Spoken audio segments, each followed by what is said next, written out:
Well, we're getting the signal of just one turn to go as we head into turn 4. It's Salvage by Koziski Auto Parts. Looking for quality used parts to get your car or truck back on the road? Give an experienced salesperson a call today, Koziski Auto Parts. And I got to say person because it's not just guys behind that counter anymore. No, Lisa, your sister-in-law is there now, right? that is my actual sister. That's your actual sister. My mistake. I was in there yesterday hanging out with you, helping you guys out a little bit. Brought some pizza down for everybody. And Koziski Auto Parts is one of my new clients here at my real job. So You never brought me pizza. Yeah. Did I forget to do that for you guys? Well, maybe that's because He every just time sends me a bill, he brings you pizza. But get to Koziski Auto Parts. Team PRP, premium recycled parts, means that when you get yourself a quality part from Koziski Auto Parts, that's exactly what you're going to get is a quality used part. 731-4592. You can also stop by 50th and I Street. You guys were a little busy when I was in there yesterday helping out. One guy broke down and kind of just rolled into the parking lot and then sat there for about an hour as you guys collected the part for him and hooked it up, and away he went. That's kind of how it is down there. Dan got to see firsthand what I get to go through about every single day. I had a family down there, and they were not of American nationality, and they could not speak very good English. And the guy come up, he goes, I got a Kia Infiniti with a Nissan engine. And I go, Oh, what and where? Yep. I go, sir, you got 3 cars mixed into one, and we had it just about figured out, but we couldn't get it on the head right there. Well, this is turn 4, and like I said, it's Salvaged by Koziski Auto Parts. Andrew, let's do another breakdown of the points series for a lot of the dirt tracks around this area. You're going to start off with McCool Junction? Yep. We're going to do all 5 tracks again. Junction, Corning, Iowa, Adams County, Crawford County, Eagle, and I-80 Speedway. We're going to do the top 3 in each class here. I'm going to have Dan's going to help me, Bud, and we're going to have the Aussie here, Ambrose's cousin, Brody. He's going to help us give Eagle Raceways. You'll have to listen closely. He'll go 200 mile an hour through You betcha. You better watch out. standings. Starting off with the 4-cylinder class, third in points, Ed Huxell. Richard Crow second, and Steve Mook is your points leader in the 4 cylinders. The B-Mod, Sport Mod division, Kevin Betson is third. Brent Kasich and Tony Ross is your points leader, only 1 point over the second place of Brent Kasich. In the hobby stock division, Jeff Timmermans is third. Travis Thielander and Shane Snyder, who I believe has won every single night out there at McCool Junction, is leading the points. In the late models, Billy Murphy is third. Mark Peters is second. And leading it right now, who's also leading the state of Nebraska, is Jace Kazer. And he's actually had probably the best season I think I've ever seen him run so far. He's won 6 features already this year. I think we got him scheduled to come on in a couple of weeks, don't we? We do. We do have him coming on here soon. And in the modified division, third is Stacy Stava, and there's a tie for the lead between Robert Brinkman and Mark Lighting. And last week they battled it out again for another 1-2 finish, I believe. And that wraps up Junction Motor Speedway. Let's head over to Crawford County Speedway, my home track, my first track I got to do some work at. And in your Sport Compact division, sitting third, Alex Davis. And then second is Tom Summerfield, the cat himself. And then Deb Brock sitting in first position for the Sport Compacts, leading that point series. Great racing last weekend, 3 weeks ago, actually. So they got rained out the last week. And then as of Friday, we're not really entirely sure, but should have got some great racing. In Hobby Stock division, Willie Ransom in that 7W car is in third. Cody Gustav is just 4 points behind father Donnie Gustav, both from Scranton, Iowa. So, in your Sport Mod division, Tanner Powers sits in third, Logan Scott sits in second, and Keegan Scott sits in first. The Scott brothers absolutely dominating at Denison at Crawford County Speedway. Just 2 points differentiate them in the point standings. Stock car division, Donovan Smith is in third, Adam Clucky is in second, and Chris Ulrich is in first. Just took the lead after his win this weekend, and the guy's absolutely fast, stupid fast around that track. I can't believe it's taken him this long to get the lead away. For your late model division, Josh Most is in third, Jason Haney's in second, and Al Zeitner, all the way from Bellevue, is your points leader. And then your modified division, Shane DeMay is third, Brandon Munson is second, and Nick Deal is first. And let's back up a little bit here. Go back to your sport mods, Bud. You've made yourself a little bit of a charge back from the back of the field. From the abyss to the front. I tell you what, after 2 weeks of straight wrecking, and I believe you were back 25th, 26th, you're all the way up to 10th. You're just 39 points out of the lead. Yeah, the one thing I got to do a shout-out real quick here is for Crawford County Speedway. They've got their program rolling along. They're firing on all 8 cylinders. The track has been great. The racing's been great. They've instituted a couple of new rules ideas and some program changes for the races and how they start and whatnot. And, now I'm actually excited to run there. And believe it or not, I'm actually, it's been no secret. I'm more comfortable racing there than I am Eagle now. And I love Eagle. So, hopefully all goes well, and hopefully we'll be a top 5 car by the end of the year. They've done a lot with that track, with listening to the drivers, some suggestions and changing it up a little bit with the officiating, and I think set up in the announcers booth, I've been able to see a real difference between the crowd interacting more and the drivers enjoying it. 2 weeks ago, we saw out of nowhere, I think the week prior we were at 98 cars, I think, but the very next week we were all shocked. We see 114 cars come rolling in. Oh, I have yet to figure out why that happened. There was no track that was closed that night, other than you want to sit here and say that maybe they're seeing Denison's a better track and a great track. Well, every track's got their highs and lows, but I think what's going on is, the racers are the best form of advertising to each other. If so-and-so's like, "Bud, don't go here, don't go there. Why don't you come over here and try this?" That's huge for the racetrack. And for them to pull out 114 cars on a hot, muggy day, that speaks accolades that they are changing their program around and they're getting it right. So kudos to them. And you have got what track you're going to list down the point standings for us? We're going to go to I-80 Speedway, and we're going to see just how far down in the abyss Andrew is. Oh, boy. Here we go. Close. Not even close. I'm actually doing better than Andrew. I want to make that for the record. Well, you're at a different track, and a different division, but okay. Okay, starting with the Hornets. Looks like we got a hell of a battle going on here. Dan Markham out of Plattsmouth, Nebraska, 20 points out of the lead. Second place, Tammy Clark. She had that impressive feature win here a couple weeks ago. And your current points leader in the Hornets at I-80 Speedway, Jamie Spannell. Hell of a racer, hell of a good kid, and a hell of a family in racing. In the Grand Nationals, and Andrew, chime in here. I don't know these guys real well, but man, this has got to be exciting to watch. In third place, 4 points out of the lead, Jacob Brown out of Beaver Crossing, Nebraska. Second place, 1 point out of the lead, Micah Brown out of Omaha, Nebraska. And your current points leader as of June 16th, Todd Hippner out of Blair, Nebraska. What kind of a race are these guys putting on to be this close, this far into the season? Well, right now there's about 4 guys that are really competing every week for the win out there, and the top 3 is right in there. And Bill Coons has actually came out there and won 2 features in the past, I think, 2 weeks. It's been a really close 15th. Battle out there. He hasn't been there every week, but It's been a real tight race in there. In your B-Mods, I'm not going to say my boyfriend, but probably one of my favorite B-Mod drivers, Jesse Sobbing is your current point leader. And now the top 3 here doesn't really surprise me. In number 2, 24 points out of the lead, the number 45 of Council Bluffs, Dennis Cook. He's about a 30-year racing vet, great guy. 56 points out of the lead, Bill Flagg in that number 3 position. And the one thing that surprises me, and I'm good to see him up in the top 4, I got to give a shout out to Jeremy Longmire. He's really come a long way, and he's gotten a lot better. Brian Kaziski, Andrew's cousin, right there in 5th place. Good battle going on there. In the Pro-Ams, third place, 23 points out, Don Moore. Second place out of Carter Lake, Iowa, we have the number 3 of Tim Pedraza.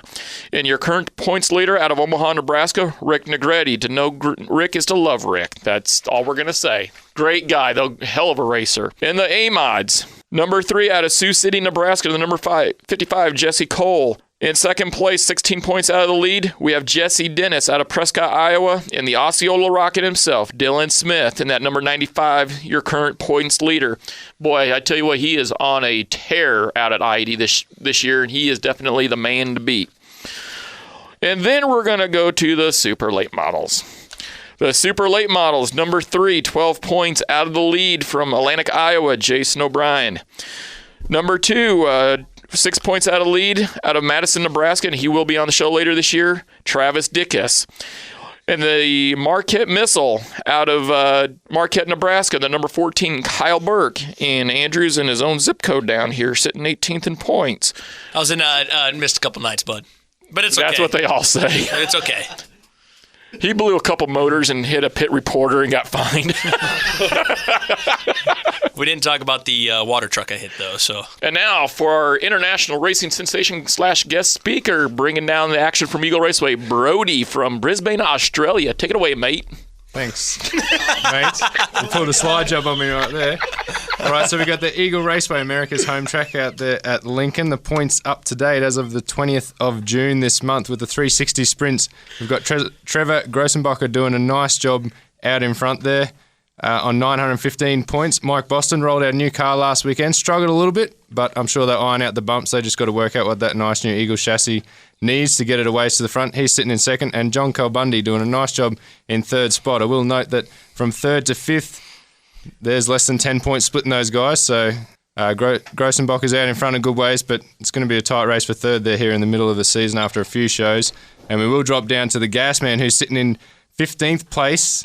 After 3 visits, he hasn't finished off the podium, picked up 2 wins and a third to Tony Stewart. That's not bad, but we'll see if we're going to stick around there with the Gasman to move up that ladder and beat some of our buddies.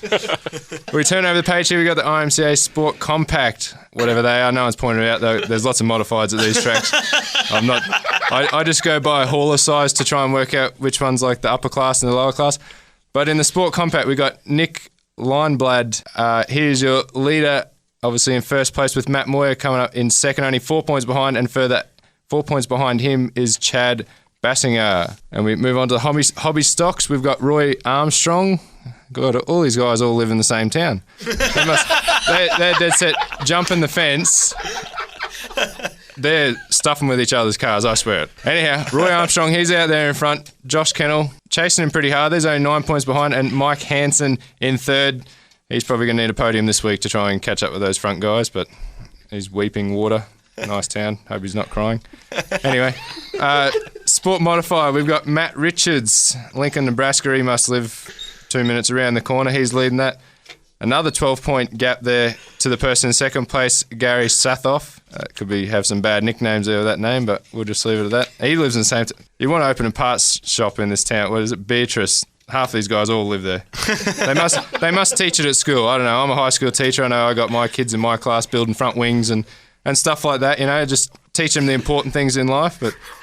And we can't leave out Sean Harker here from Nebraska City.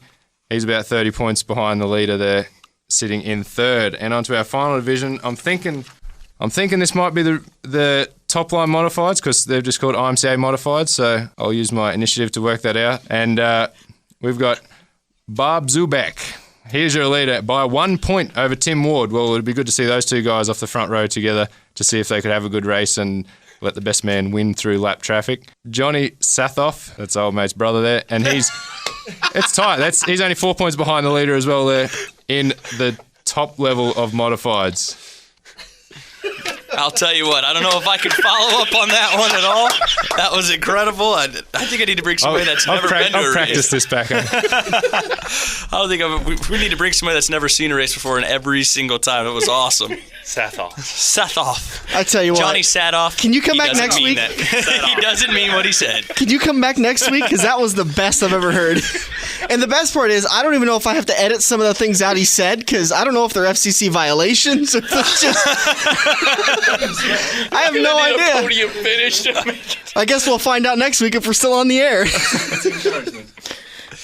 Anyways, this is Turn 4, salvaged by Kaziski Auto Parts. Looking for quality used parts to get your car or truck back on the road? Give the experienced salespeople at Kaziski Auto Parts a call today and let them help you find the right part to get your car or truck back in running condition. Call Andrew or any of the fine salespeople today at 402-731-4592 or stop by today at 50th and I Street in Omaha. And Andrew, you got our last point standings that we're at? It is Adams County Speedway. Next week, I think I'm going to try to do it in Australian if I can. I think that... I wouldn't object to that. I think I can do it. Oh my God! Come around the shop, I'll teach you. Maybe not. Maybe not.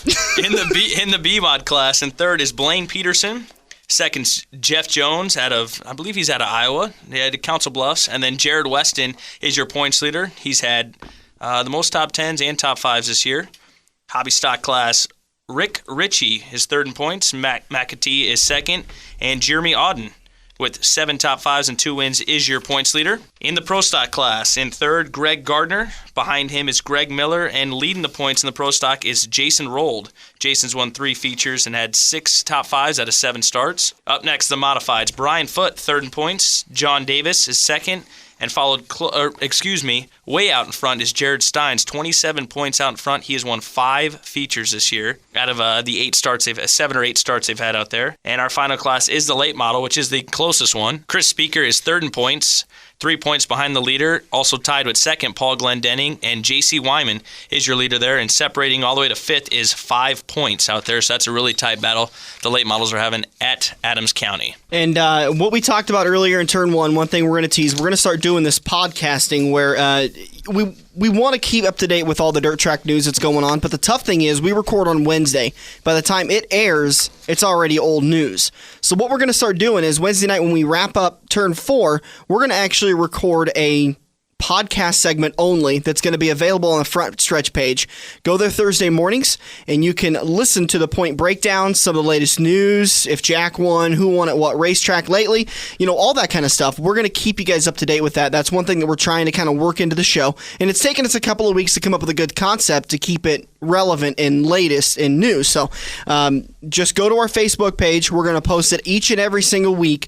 Thursday mornings it'll be up there, and you'll be able to listen to our turn 5 is I think what we're going to call it, the dirt track only segment. We're going to talk only dirt track stuff. The one thing I would like to add is if there's anything anybody out there would like us to cover, by all means, let us know. We would love to cover it and, let you maybe learn something. If you got a story idea, just like I said, let us know. Email Absolutely. us and we'll take care of it. We've got our email page, which is thefrontstretch590@gmail.com, thefrontstretch590@gmail.com, and then you can also message us on our Facebook page. So let's wrap up the show. It's getting pretty tight on time, so let's do this pretty quickly. Next week, they are going to be, or as of next weekend's show, we're going to be breaking down what happened at Sonoma and then at Kentucky, because we're live next weekend, Sunday morning, in our brand new studios, not these, which is the production studios. We're going to be live on Sunday morning to do to break down Sonoma and Kentucky. So we've got a heck of a show lined up for you next weekend. We'll talk with Travis Dickies. Is it Dickies or Dickies? You know what? I think it depends on which announcer says it, but I think it's Dickus. Okay, Travis Dickies, 22T. He was last year's 21T. He's last year's SLMR national champion. We're going to talk with him, and then we're also going to break down the following race. So, what's your guys' predictions for today's race? Dan, who do you got? I'm going to take the Aussie. I'm going with Marcus Ambrose. Well, after listening to Brody, I just want to take the Aussie, but you beat me to it. Here's a name. Oh, that was your. Oh, you're never going to guess pick you were talking about in turn 1. Actually, I'm just saying after listening to Brody, if he makes the race, I'm taking Boris said. Dang it, I was going to actually pick him. Well, I think he's a guaranteed top 5. I don't think so. He hasn't done well. I mean, remember last year at Sonoma, he got into a fight with Greg Biffle. He didn't even finish the race. Said he was hoping somebody would text him Greg Biffle's address so we could go and punch him in his face. Dover, are you taking Danica? Are you seriously taking Danica for the road course? No. Dover, who are you taking? I don't know yet. Okay. Well, I don't know if her hauler will make it there. It'll get rear-ended somewhere on the way. Did you see that on Facebook? Her merchandising hauler got rear-ended by another semi. Well, who wouldn't want to rear-end it? Oh. On that note, thank you, Jack Dover, for joining us in the studio. We greatly appreciate it. Brody, thank you for joining us. Take care of Jack's car. No worries. We'll get it to the front this weekend. Hopefully the rain stays away so we can pick up 3 good wins this weekend and keep my good streak. Got here last week and we picked up a win, and we'll try and keep it a perfect record. JackDoverRacing.com is your website. You can also find it on the Facebook page. Keep up to date with your schedule and appearances. If you can, make it out to the races. We put on a hell of a show. You better make it out to the races. Support your local racetrack and your local drivers so that we can keep this great sport alive. That does it for the Front Stretch. We'll be back next weekend fully live and ready to entertain. This has been the Front Stretch presented by Joe's Karting on AM 590. We'll see you at the track.